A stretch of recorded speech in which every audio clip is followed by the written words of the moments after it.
नमस्कार दोस्तों, मैं हूं डॉक्टर निशांत सेतिया। मैं एक ऑर्थोपेडिक सर्जन हूं।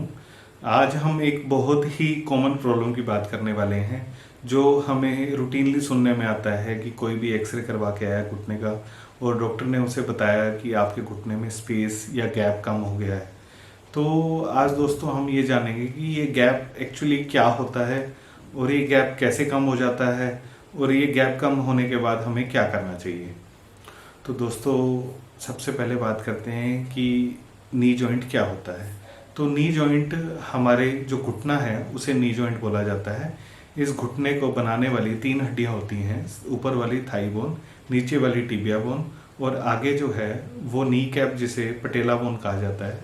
वह 3 हड्डियां मिलके हमारा घुटने का जॉइंट या नी जॉइंट बनाती है। ये सब हड्डियों के ऊपर एक चिकनी परत होती है जिसे हम कार्टिलेज का नाम देते हैं।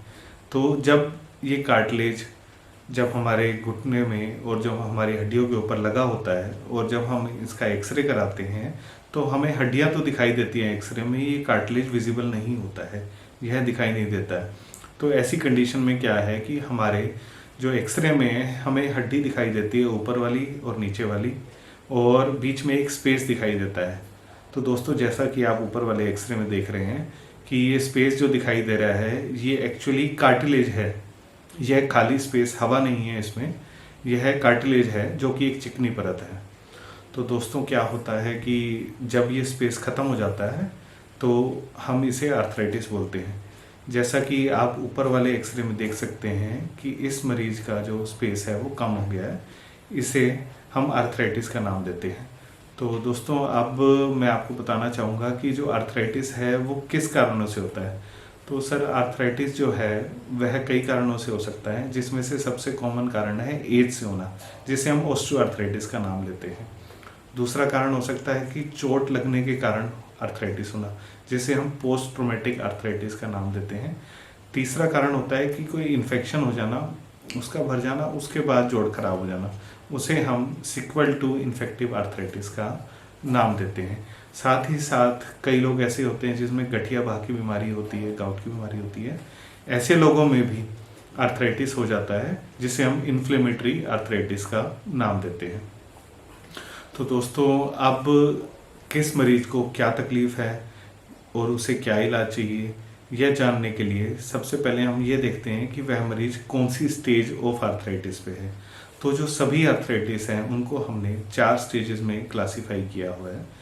तो इसमें जो सबसे पहली स्टेज है उस स्टेज में क्या होता है कि मरीज को थोड़ा बहुत पेन शुरू होता है, और लेकिन जब हम उनका एक्सरे कराते हैं तो एक्सरे बिल्कुल नॉर्मल होता है, क्योंकि यह जो फर्स्ट स्टेज ऑफ आर्थराइटिस है इसके अंदर सिर्फ जो हमारे जो घुटने का कार्टिलेज है सिर्फ वह घिसना शुरू होता है, उसमें क्रैक्स आने शुरू होते हैं।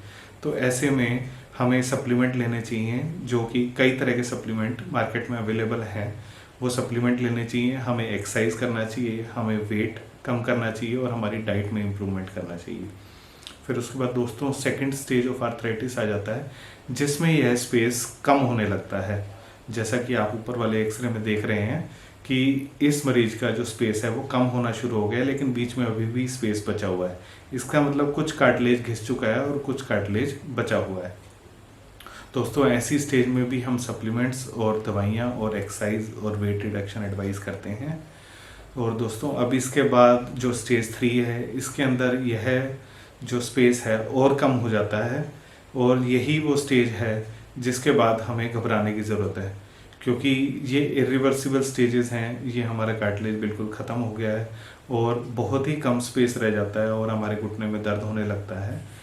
तो इसके बाद यह जो है स्टेज 4 में एंटर कर जाता है। स्टेज 4 जैसा कि आप ऊपर एक्सरे देख रहे हैं, इसमें कार्टिलेज पूरा ख़त्म हो चुका है, हड्डी एक दूसरे से टच कर रही है, मतलब टकरा रही है, और हड्डी घिसने के कारण, एक दूसरे से टकराने के कारण, उसमें जो चिकनी परत है वो ख़त्म होने के कारण अब हड्डी एक दूसरे से टकराती है और हमारे को दर्द होने लगता है।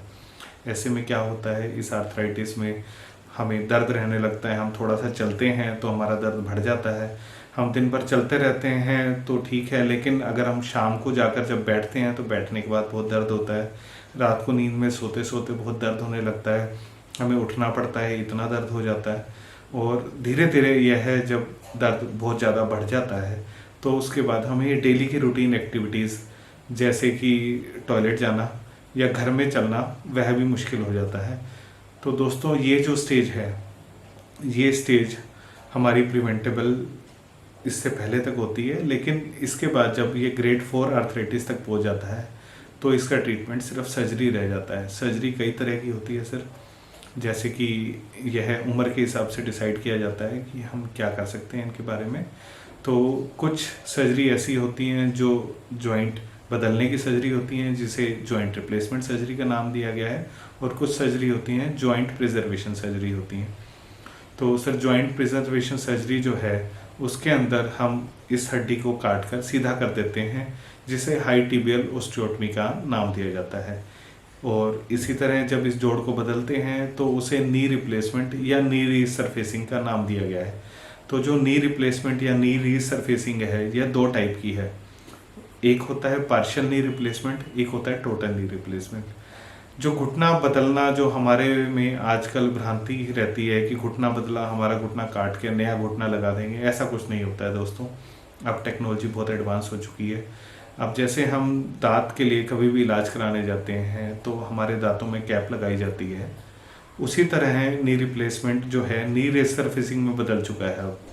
तो नी रीसरफेसिंग में क्या किया जाता है दोस्त, आपकी जो ऊपर वाली जो परत होती है उसको हटाकर और कैप लगा दी जाती है मेटल की, और बीच में एक प्लास्टिक का गैप बनाने वाला स्पेसर होता है जो कि इन मेटल को आपस में टकराने नहीं देता, हड्डी को दूर रखता है और उससे हमारा दर्द ठीक रहता है।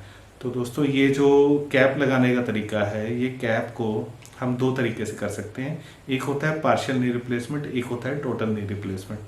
तो पार्शियल नी रिप्लेसमेंट जो है उसके अंदर दोस्तों हम सिर्फ अंदर वाला जो हिस्सा है जो घिस गया है उसे ही बदलते हैं, और जो टोटल नी रिप्लेसमेंट है उसमें अंदर और बाहर वाले पूरे हिस्से को ऊपर और नीचे बदलते हैं।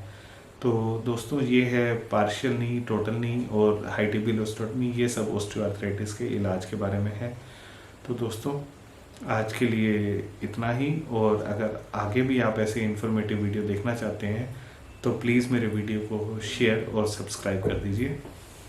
धन्यवाद।